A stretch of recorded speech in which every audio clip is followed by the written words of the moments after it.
देशात सर्वत्र लोकसभा निवडणुकीचे वारे वाहू लागले आहे। पहिल्या टप्प्यातील मतदान प्रक्रिया येत्या 19 तारखेला असून यासाठी आता फक्त 5 दिवस शिल्लक आहे। अशातच उपमुख्यमंत्री अजित पवार यांना मोठा धक्का बसण्याची शक्यता आहे। अजित पवार यांच्या गटातील बडा नेता पक्ष सोडण्याच्या तयारीत असल्याची माहिती सूत्रांनी दिली आहे। अजित पवार गटाचे जिल्हा अध्यक्ष संजीव राजे निंबाळकर आज राष्ट्रवादी शरद पवार गटात प्रवेश करणार अशी माहिती सूत्रांकडून मिळाली आहे।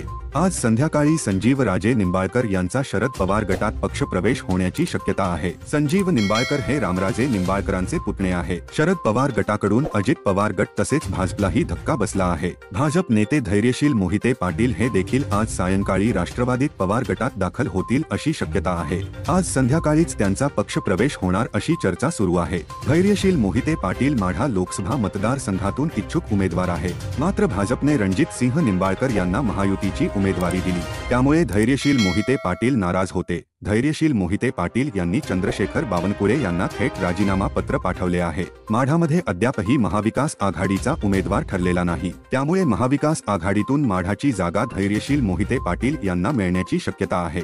लोकसभा निवडणुकीच्या तोंडावर भाजपसाठी हा मोठा धक्का मानला जात आहे। संजीव राजे निंबाळकर यांनी देखील शरद पवार गटात प्रवेश केल्यास अजित पवार गटाला मोठा धक्का बसणार आहे।